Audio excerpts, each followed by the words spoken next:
High, তো আজ বেরিয়ে পড়েছিলাম ওয়াইস সাইন্ডের দিকে। তো ফেসবুক ইনস্টাগ্রামে এত চর্চা চলছিল জায়গাটা নিয়ে, তো আমিও ভাবলাম আমিও বেরিয়ে পড়ি। অনেক বলাবলির পর ফাইনালি আজ আমাকে নিয়ে গিয়েছিল। তো ফটাফট করে বেরিয়ে পড়েছিলাম। আমাদের বাড়ি থেকে 30 কিলোমিটার দূরে ছিল গাইস। তো যাওয়ার পথে আমরা কিছু খাবার নিয়ে নিয়েছিলাম যাতে ওখানে গিয়ে খেতে পারি, কারণ ওখানে আশেপাশে কোনো দোকান নেই। তো সেই পথে আমরা খাবার নিয়ে নিয়েছিলাম। আর সেবক কালী মন্দিরটা পেরিয়ে এগিয়ে যেতে হবে, কারণ ওখান থেকে ডান দিকে না গিয়ে একদম সিধা রুটে যেতে হবে, যেখানে সিকিমের দিকে যায় আর কি। তো যাওয়ার পথে কিছুটা এগিয়ে আমরা আমাদের ডেস্টিনেশনটা দেখতে পেয়েছিলাম। সেই খুশিতে আমি খুব খুশি হয়ে গিয়েছিলাম। যাই হোক ফাইনালি আমরা পৌঁছে গিয়েছিলাম। তো হাই করতে গিয়ে তো ভাইয়ের আবার হেলমেটটা পড়ে যায়। তো দুঃখের বিষয়, ওর খুব কষ্ট লেগেছিল। নতুন হেলমেট ছিল বেচারাটা।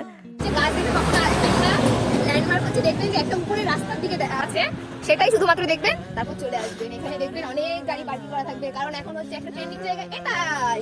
চলো এবার যাওয়া যাক। আর যেই জায়গাটা বলছিল বড় গাছটা, তো গাছটার নিচ দিয়ে এই জায়গাটা ছিল আর কি। ছোট্ট একটা রাস্তা দিয়ে যেতে হবে। তো জঙ্গলের ভিতর দিয়ে 100 মিটারের মতো হেঁটে যেতে হবে কিছুটা।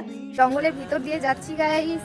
যদি বাঘটা কামড় দিয়ে দেয় তাহলে যে আমাকে নিয়ে আসছে তার দায়, সে আমার বাবা মাকে জবাব দেবে। দেবা তো?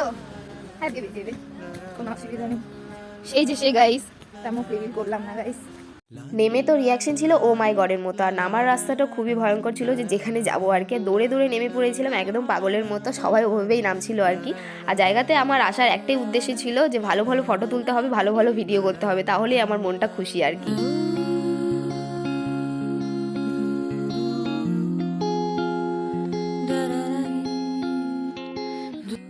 সুন্দর দেখার পর তো তারপরে এরা নদীর ধারে চলে গেছিলো আমাকে ছেড়ে একা একাই। তারপরে একটু ঠান্ডা ঠান্ডা লাগছিল জন্য ওনার জ্যাকেটটা পরে নিয়েছিলাম। তার জ্যাকেট তো আমার আর হয়ই না, সেই জ্যাকেটটার জন্য তো আমি পড়তে পড়তে বেঁচে গিয়েছিলাম গাইস।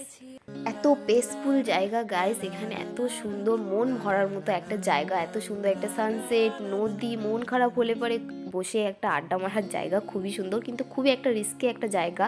সেখানে সবাই বলছিল আমাদেরকেও, সেটা সত্যিই খুবই একটা রিস্কি। যাই হোক মজামজি করার পর এরা দুজন মিলে তো খুবই গল্প করছিল, খুবই হাসি ঠাট্টা এইসব করার পরে আর বিথি বসে বসে এখানে দেখছিলাম বুর্জ খলিফা বানিয়ে নিয়েছিল।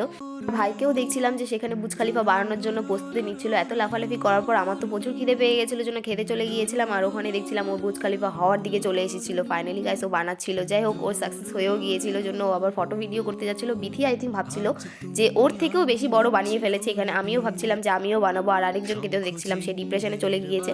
এসব করাকরি পর আমিও বানিয়ে ফেলেছিলাম ছোটোখাটো করে। যাই হোক যাওয়ার পথে এবার ভাইকে আবার কিছু ভিডিও নিতে হচ্ছিল, কারণ ও এতক্ষণ ধরে আমার ফটো ভিডিও নিচ্ছিল, তার জন্য ওর কিছুটা ভিডিও করে নিলাম। তারপর দেখছিলাম এরা দুজন চলে গিয়ে ওদের নাম লিখছিল। তো আমারও খুব ইচ্ছা হলো যে আমিও যাই। বালুটা আবার এতটাও শক্ত ছিল যে নামার পথে আমি পড়েই যাচ্ছিলাম, তার জন্য আমাকে সাহারা নিয়ে উঠতে হচ্ছিল। যাই হোক আমিও লিখে ফেলেছিলাম, বালুটা খুবই শক্ত ছিল। ভাই আজকের জন্য এতটাই ছিল, চলো টাটা বাই বাই।